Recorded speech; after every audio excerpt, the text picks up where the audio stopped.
বৈদিক শিক্ষা ব্যৱস্থাৰ গুণসমূহৰ বিষয়ে আমি প্ৰধানকৈ আজি আলোচনা কৰিম। বৈদিক যুগীয়া ভাৰতীয় শিক্ষা ব্যৱস্থা পৰ্যালোচনা কৰিলে আমি দেখিবলৈ পাওঁ যে সেই সময়ৰ শিক্ষা ব্যৱস্থা ভালেমান দোষ আৰু ত্ৰুটি আৰু লগতে কিছুমান গুণ দেখিবলৈ আমি পাইছিলোঁ। দোষ ত্ৰুটি লগতে কিছুমান গুণো আমি দেখিবলৈ পাইছিলোঁ। সেই গুণখিনি আৰু দোষখিনি কেনেকুৱা ধৰণৰ আমি আলোচনা কৰিম। প্ৰথমতে ইয়াৰ গুণাৱলীখিনি হ'ল, 1 নম্বৰ, বৈদিক শিক্ষা ব্যৱস্থাৰ প্ৰধান গুণ হ'ল, প্ৰথম গুণটো হ'ল শিষ্যৰ সৰ্বতোমুখী বিকাশ। শিষ্যৰ সৰ্বতোমুখী বিকাশ সাধন কৰাটো বৈদিক শিক্ষা ব্যৱস্থাৰ এটা প্ৰধান গুণ বা ভাল দিশ।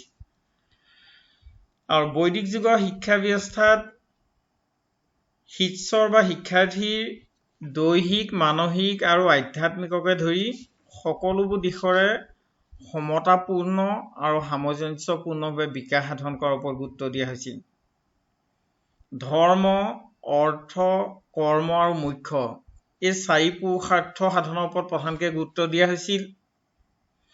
বেদৰ ব্যাখ্যাৰ যোগেদি গুৰুৱে প্ৰদান কৰা পৰম জ্ঞান হৃদয়ংগম কৰি মানৱীয় গুণৰাজি প্ৰকাশ ঘটোৱাই শিক্ষাৰ প্ৰধান লক্ষ্য আছিল। আৰু এই শিক্ষা ব্যৱস্থাই শিক্ষাৰ্থীক আত্মত্যাগী আৰু আত্মবিশ্বাসী কৰি তুলিব পাৰিছিল।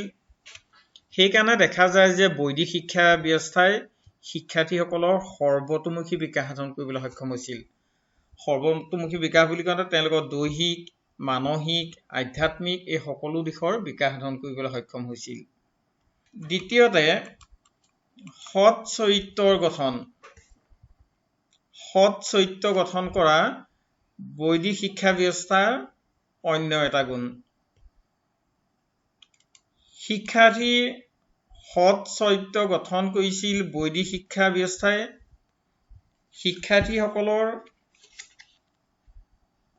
সৎ চৰিত্ৰ গঠন কৰাৰ ওপৰত সৰ্বাধিক গুৰুত্ব দিছিল আৰু তেনেকৈ কৃতকাৰ্যতাও লাভ কৰিছিল। সৎ চৰিত্ৰ আৰু সৎ আচৰণ শিক্ষাৰ প্ৰকৃত ফল বুলি গণ্য কৰা হৈছিল। যৌন পবিত্ৰতা চৰিত্ৰৰ সৰ্বশ্ৰেষ্ঠ গুণ হিচাপে ধৰা হৈছিল।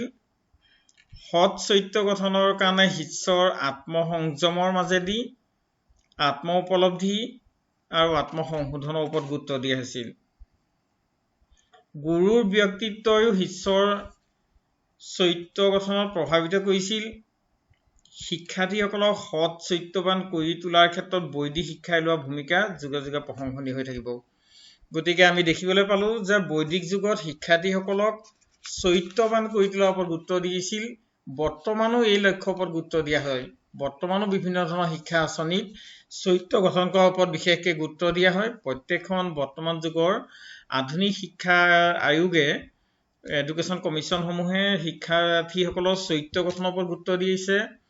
অকল ভাৰতবৰ্ষতে নহয়, জাপানকে আদি কৰি বিভিন্ন দেশতো শিক্ষাৰ্থীসকলৰ চৰিত্ৰ গঠনত গুৰুত্ব দিয়া হয়।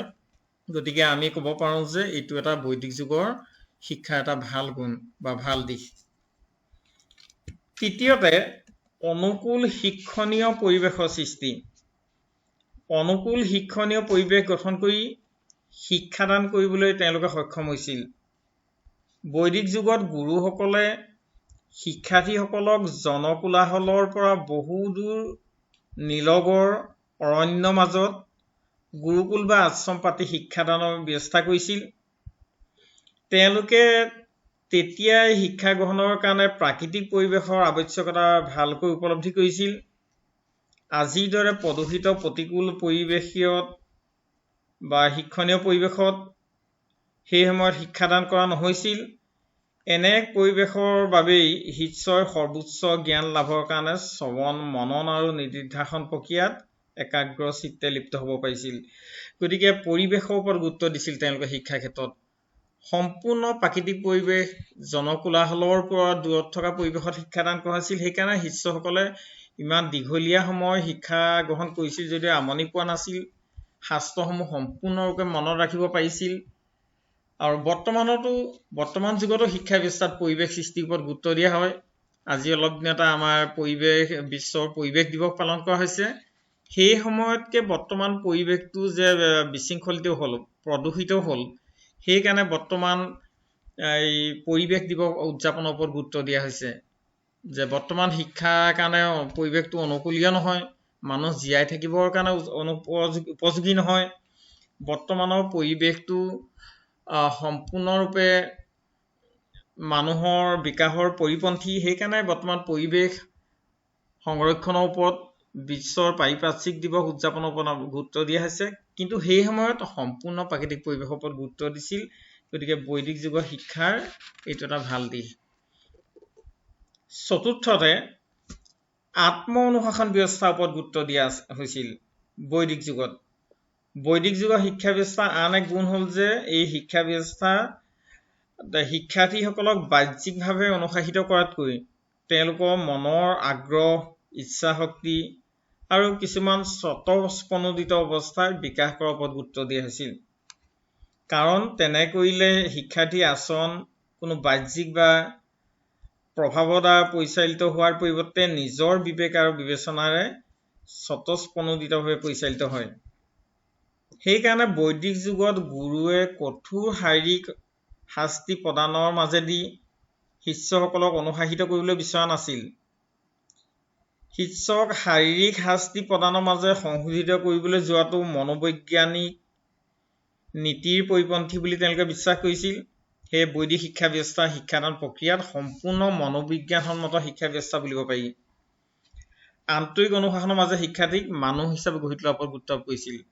গতিকে আমি বৰ্তমানো দেখিবলৈ পাইছোঁ যে শিক্ষাৰ্থীসকলক আত্ম অনুশাসনৰ ওপৰত গুৰুত্ব দিয়া হয়। মনোবৈজ্ঞানিকভাৱে শিক্ষাৰ্থীসকলক শিক্ষা দিবৰ কাৰণে যত্ন কৰা হয়। শিক্ষাৰ্থীসকলক সম্পূৰ্ণ নিজৰ উপলব্ধিয়ে নিজকে নিজে শাসন কৰা বা নিজকে নিজে উপলব্ধি কৰাৰ ওপৰত গুৰুত্ব দিয়া হয়। সেই সময়ত বৰ্তমানো বাহ্যিক হেঁচা প্ৰয়োগৰ যোগেদি শিক্ষাৰ্থীসকলক কণ্ট্ৰল কৰিবৰ কাৰণে বিচৰা নাছিল, তেওঁলোকে নিজেই আত্মসংশোধন হওক এইটোৰ ওপৰত গুৰুত্ব দিছিল। বৰ্তমানো শিক্ষা ব্যৱস্থাত আমি দেখিবলৈ পাওঁ এই আত্মসংশোধনৰ ওপৰত বা আত্ম অনুশাসনৰ ওপৰত বিভিন্ন ধৰণৰ আধুনিক শিক্ষাবিদসকলেও গুৰুত্ব দিছে। গতিকে বৈদিক যুগৰ সেই সময়ৰ আত্ম অনুশাসন ব্যৱস্থা বৰ্তমানো কাৰ্যকৰী বিধেয় হিচাপে পৰিগণিত হৈছে। গতিকে এইটো তেওঁলোকৰ এটা ভাল দিশ। তাৰ পাছত আমি আলোচনা কৰিলে দেখিবলৈ পাওঁ যে বৈদিক যুগৰ শিক্ষা ব্যৱস্থা ৰাজনীতিৰ প্ৰভাৱৰ পৰা মুক্ত আছিল। ৰাজনৈতিক ব্যৱস্থাই তাত প্ৰভাৱিত কৰিব পৰা নাছিল। গুৰু শিষ্য উভয়ে ৰাজনীতিৰ কুটিল প্ৰভাৱৰ পৰা মুক্ত হোৱাৰ কাৰণে গুৰুসকলে একাগ্ৰচিত্তে শিক্ষাদান কাৰ্যত মনোনিৱেশ কৰিব পাৰিছিল। শিষ্যয়ো অধ্যয়নকে তপস্যাৰ দৰে ব্ৰত কৰি লৈ জ্ঞান আহৰণত স্থিৰ মনে লাগিব পাৰিছিল। আনকি ৰজায়ো শিক্ষাগুৰুক দেৱতা জ্ঞান কৰিছিল। গতিকে সেই সময়ত ৰাজনীতিৰ লগত শিক্ষাৰ সম্পৰ্ক নাছিল। বৰ্তমান যেনেকৈ শিক্ষা ৰাজনীতি শিক্ষা একাকাৰ হৈ পৰিছে, ঠিক তেনেকুৱা ধৰণৰ ব্যৱস্থা তেতিয়া নাছিল। ৰাজনীতিয়ে শিক্ষা ব্যৱস্থাক প্ৰভাৱিত কৰা নাছিল। ৰজাসকলেও গুৰুসকলক সমীহ কৰি চলিছিল, দেৱতাৰ দৰে জ্ঞান কৰি চলিছিল। গতিকে ৰাজনীতিৰ প্ৰভাৱৰ পৰা মুক্ত থকাৰ কাৰণে গুৰুসকলেই ৰজাতকৈও শ্ৰেষ্ঠ আছিল। ৰজায়ো তেওঁলোকক সন্মান কৰিছিল। গতিকে ৰাজনীতিৰ পৰা মুক্ত থকাৰ কাৰণে একাগ্ৰচিত্তে গুৰুৱে নিজৰ ইচ্ছামতে শিক্ষাৰ্থীসকলক সৰ্বোচ্চ জ্ঞান দান কৰিব পাৰিছিল। গতিকে বৰ্তমানৰ যি ব্যৱস্থা দেখা নাযায় সেই ব্যৱস্থাটো বৈদিক যুগৰ সময়ত দেখিবলৈ আমি পাইছিলোঁ। সম্পূৰ্ণ ৰাজনৈতিক পৰা মুক্ত আছিল। সেইকাৰণে সেই ব্যৱস্থা প্ৰতি গুৰুত্ব দি বৰ্তমান কিছুমান শিক্ষাবিদে ৰাজনীতিৰ পৰা শিক্ষাটো মুক্ত কৰিব লাগে বুলি মত পোষণ কৰিছে। এইবোৰ কথাই প্ৰমাণ কৰে যে বৈদিক যুগৰ শিক্ষা ব্যৱস্থাটো এটা ভাল শিক্ষা ব্যৱস্থা আছিল। তাৰ পাছত আমি দেখিবলৈ পাওঁ যে গুৰুৰ শিষ্যৰ সম্পৰ্ক সৌহাৰ্দ্যপূৰ্ণ আৰু মধুৰ আছিল। বৈদিক যুগত গুৰু আৰু শিষ্যৰ মাজত যি সম্পৰ্ক আছিল সেই সৌহাৰ্দ্যপূৰ্ণ আৰু অতি মধুৰ আছিল। শিষ্যই গুৰুক পিতৃ তথা ভগৱান সদৃশ জ্ঞান কৰিছিল আৰু গুৰু নিজৰ পুত্ৰবৎ তেওঁলোকক মৰম কৰিছিল। উভয়ে এই মধুৰ সম্পৰ্ক স্থায়ী কৰি ৰাখিবলৈ চেষ্টা কৰিছিল। এক কথাত ক'বলৈ গ'লে সেই সময়ৰ গুৰু শিষ্য সম্পৰ্ক পিতৃ দাৰ্শনিক তথা পথ প্ৰদৰ্শকৰ দৰে আছিল। গতিকে আমি দেখিবলৈ পালোঁ যে বৈদিক যুগত গুৰু শিষ্যৰ সম্পৰ্ক অতি সৌহাৰ্দ্যপূৰ্ণ আছিল। এইটো এটা সেই সময়ৰ শিক্ষা ব্যৱস্থাৰ এটা ভাল দিশ, যিটো দিশ বৰ্তমান সময়ৰ শিক্ষা ব্যৱস্থাত আমি দেখিবলৈ নাপাওঁ। গতিকে এইটো তেওঁলোকৰ শিক্ষা ব্যৱস্থা এটা ইতিবাচক দিশ বুলি আমি ক'ব পাৰোঁ। তাৰ পাছত আমি ক'ব পাৰোঁ যে বৈদিক যুগৰ শিক্ষা ব্যৱস্থাত উপযুক্ত সময়ত শিশু শিক্ষা আৰম্ভ হৈছিল। শিশু উপযুক্ত মানুহ হিচাপে গঢ়ি তুলিবলৈ হ'লে সময়মতে শিক্ষা ব্যৱস্থা আৰম্ভ কৰিব লাগিব। সেই সময়ত পিতৃ মাতৃয়ে নিজৰ সন্তানক উপযুক্ত বয়সত গুৰুকুলত শিক্ষা ল'বলৈ পঠোৱা মহৎ কৰ্ম হিচাপে গণ্য কৰিছিল। এই দায়িত্ব নিষ্ঠাৰে পালন কৰিবলৈ অক্ষম হোৱাসকলক সন্তানহঁতৰ শত্ৰু হিচাপে আখ্যা দিয়া হৈছিল।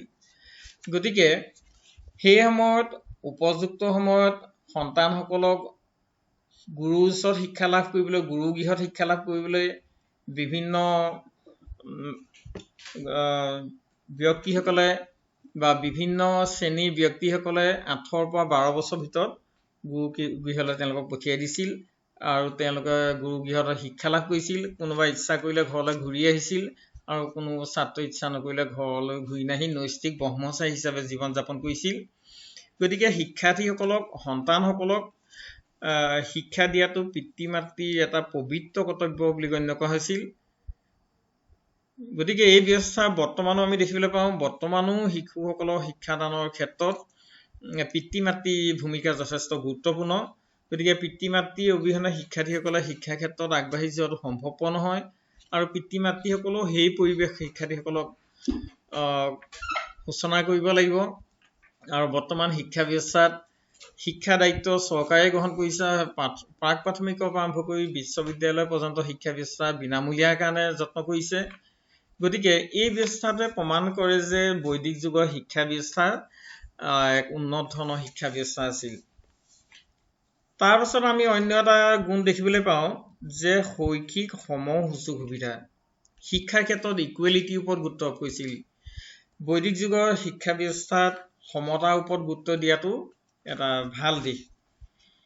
আৰু আদিতে বৈদিক যুগৰ আৰম্ভণিতে বৰ্ণ বৈষম্য ব্যৱস্থা নাছিল আৰু সেই সময়ত সামৰ্থ্যৰ ওপৰত ভিত্তি কৰি শিক্ষাদান কৰিছিল। নিজৰ জন্মগত সামৰ্থ্য অনুসৰি স্ত্ৰী পুৰুষ নিৰ্বিশেষে সকলোৰে কাৰণে শিক্ষা ব্যৱস্থা উন্মুক্ত আছিল। বৈদিক শিক্ষা ব্যৱস্থাত এইটো এটা গণতান্ত্ৰিক বৈশিষ্ট্য। আধুনিক যুগতো ভাৰতবৰ্ষত এই বৈশিষ্ট্যটো বজাই ৰাখিবলৈ ভাৰতীয় সংবিধানে যথেষ্ট গুৰুত্ব কৰিছে। বৰ্তমান ভাৰতীয় সংবিধানে বা ভাৰতৰ শিক্ষাৰ বিভিন্ন আঁচনিসমূহে যাতে ইকুৱেলিটি শিক্ষা ব্যৱস্থাত আনিব পৰা যায়, ল'ৰা ছোৱালীৰ মাজত যাতে বৈষম্য নাথাকে, ধনী দুখীয়া উচ্চ নিচ্চ বৈষম্য নাইকিয়া কৰি, জাতিগত বৈষম্য নাইকিয়া কৰি সকলোকে সমানে গঢ়ি তুলিবৰ কাৰণে বৰ্তমান শিক্ষা ব্যৱস্থাত যত্ন কৰা হৈছে। আৰু সেইকাৰণে সংবিধানত বিশেষ গুৰুত্ব আৰোপ কৰা হৈছে। বিভিন্ন শিক্ষা আঁচনিক গুৰুত্ব আৰোপ কৰিছে। আধুনিক বৰ্তমানৰ শিক্ষা আঁচনিটো গুৰুত্ব দিছে।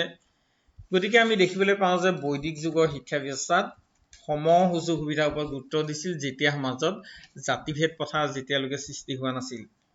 এইটো এটা বৈদিক যুগৰ শিক্ষা ব্যৱস্থাৰ এটা ভাল দিশ। তাৰপাছত আমি অন্য এটা ভাল দিশ দেখিবলৈ পাওঁ যে পাঠ্যক্ৰম বহুমুখী আছিল। বৈদিক যুগৰ পাঠ্যক্ৰম যথেষ্ট বিস্তৃত আৰু বহুমুখী প্ৰকৃতি আছিল। পাঠ্যক্ৰমিক দৃষ্টিকোণৰ পৰা বৈদিক শিক্ষা ব্যৱস্থাক বহুতত্ত্ববাদী শিক্ষা ব্যৱস্থা বুলি আখ্যা দিব পাৰি। অপৰাবিদ্যা আৰু পৰাবিদ্যা সম্পৰ্কীয়, মেটাফিজিক্স সম্পৰ্কীয় বিষয়সমূহ, হিউমেনিটিজ বিষয়সমূহ সামৰি লৈ পাঠ্যক্ৰমখনক বহুমুখীভাৱে শিক্ষাদান কৰিবৰ কাৰণে যত্ন কৰিছিল। আমি আগতে উল্লেখ কৰি আহিছোঁ যে নাৰদে তেওঁৰ গুৰু সনত কুমাৰৰ ওচৰত পঢ়াৰ যিখন পাঠ্যক্ৰমত দীঘলীয়া তালিকা দাঙি ধৰিছিল চান্দোগ্য উপনিষদত, সিয়ে এই কথা সত্যতা প্ৰমাণ কৰে যে সেই সময়ত বিভিন্ন বিষয়ৰ বেদসমূহ, বেদাংগসমূহ আৰু বিভিন্ন ধৰণৰ ছন্দ, কল্প, ন্যায়, জ্যোতি, অলংকাৰ, সংহিতা, ব্ৰাহ্মণসমূহ, আৰণ্যসমূহ সামৰি এটা বিস্তৃত বৈদিক সাহিত্য সম্পৰ্কে শিক্ষাদান কৰিবৰ কাৰণে যত্ন কৰিছিল, যাতে শিক্ষাৰ্থীসকলৰ সৰ্বতোমুখী বিকাশ হয়। বৰ্তমানো আমি দেখিবলৈ পাইছোঁ যে বৰ্তমান শিক্ষা ব্যৱস্থাটো শিক্ষাৰ্থীসকলৰ সৰ্বতোমুখী বিকাশৰ ওপৰত গুৰুত্ব আৰোপ কৰিছে। বিভিন্ন শিক্ষা আঁচনি সেই অনুসৰি কমিশ্যন গঠন কৰা হৈছে আৰু বৰ্তমান যি নতুন শিক্ষানীতি প্ৰৱৰ্তন কৰিবলৈ লোৱা হৈছে, এই শিক্ষা ব্যৱস্থাটো শিক্ষাৰ্থীসকলৰ বহুমুখী বিকাশৰ ওপৰত গুৰুত্ব আৰোপ কৰিছে। গতিকে এই কথাতে প্ৰমাণ কৰে যে বৈদিক যুগৰ যি বহুমুখী পাঠ্যক্ৰম আছিল, তেনেকুৱা ধৰণে বৰ্তমানো যুগুত কৰিবৰ কাৰণে যত্ন কৰা হৈছে। গতিকে সেই সময়ৰ পাঠ্যক্ৰমখন যথেষ্ট গুৰুত্বপূৰ্ণ উন্নত মানদণ্ডৰ আৰু এখন ভাল পাঠ্যক্ৰম আছিল। গতিকে সেই সময়ৰ শিক্ষা ব্যৱস্থাটো যে এটা ভাল শিক্ষা ব্যৱস্থা এই পাঠ্যক্ৰমখনে প্ৰমাণিত কৰে। তাৰ পাছত আমি দেখিবলৈ পালো যে বৈদিক যুগৰ শিক্ষা ব্যৱস্থাত স্ত্ৰী পুৰুষৰ সমাধিকাৰ আছিল। অলপ আগতে আমি উল্লেখ কৰিছো যে আৰম্ভণিতে শিক্ষা ব্যৱস্থাত স্ত্ৰী পুৰুষৰ সম অধিকাৰ আছিল। সেই সময়ত নাৰীৰ মানসিক, শাৰীৰিক, আধ্যাত্মিক, নৈতিক, সৌন্দৰ্য চৰ্চা আদি বিষয়ে শিক্ষা অতি উচ্চ খাপৰ আছিল। তেতিয়া নাৰী ঋষি, বেদ মন্ত্ৰ ৰচয়িতা ৰমণী, শিক্ষয়িত্ৰী, ছাত্ৰী আৰু বিবাহিতা বা চিৰকুমাৰী ব্ৰহ্মবাদিনী আদি উচ্চ শিক্ষিতা নাৰী আছিল। নাৰীক নৃত্য গীত, তাঁত বোৱা, ঊল গুঠা, চিলাই কাম, বেজীৰ কাম, ফুল বচা, মানসিক প্ৰশিক্ষণ, শাৰীৰিক ব্যায়াম এইবোৰ দিয়া হৈছিল। তিৰোতাৰ উপনয়ন, বেদ অধ্যয়ন আৰু যজ্ঞতো সম অধিকাৰ আছিল। গতিকে এইবোৰে প্ৰমাণ কৰে যে বৈদিক যুগৰ শিক্ষা ব্যৱস্থা এটা উচ্চ খাপৰ শিক্ষা ব্যৱস্থা আছিল, সম অধিকাৰ দিয়া শিক্ষা ব্যৱস্থা আছিল। এইবোৰ কথা বিবেচনা কৰি ভাৰতৰ সংবিধানতো নাৰী পুৰুষৰ সম অধিকাৰ যাতে ৰক্ষা পৰে, শিক্ষাৰ ক্ষেত্ৰত যাতে পুৰুষ মহিলা বিবেচনা নকৰি সকলোকে সমানে শিক্ষা দিব পৰা যায় তাৰ ওপৰত সংবিধানে গুৰুত্ব দিছে, শিক্ষা আঁচনিসমূহে গুৰুত্ব দিছে আৰু বৰ্তমানৰ নতুন শিক্ষা আঁচনিও সমান এটা অধিকাৰ দি সকলোকে সমানে বিকশাই নিবৰ কাৰণে যত্ন কৰাটো প্ৰমাণ কৰে যে বৈদিক যুগৰ শিক্ষা ব্যৱস্থা স্ত্ৰী পুৰুষৰ সমাধিকাৰ ওপৰত যি গুৰুত্ব দিছিল সেইটো লক্ষ্য যথেষ্ট উন্নত ধৰণৰ আছিল বা শিক্ষা ব্যৱস্থা এক ভাল শিক্ষা ব্যৱস্থা বুলি পৰিগণিত হৈছিল। শেষত আমি ক'ব পাৰোঁ যে আন এটা গুৰুত্বপূৰ্ণ দিশ হ'ল যে জাতীয় সংস্কৃতিৰ সৃষ্টি, সংৰক্ষণ আৰু সম্প্ৰসাৰণ। জাতীয় সংস্কৃতি আৰু সাহিত্য সৃষ্টি কৰা, সেইবোৰৰ সংৰক্ষণ কৰা, সংৰক্ষণৰ লগতে সম্প্ৰসাৰণ ঘটোৱা বৈদিক শিক্ষা ব্যৱস্থাৰ প্ৰধান উদ্দেশ্য আছিল।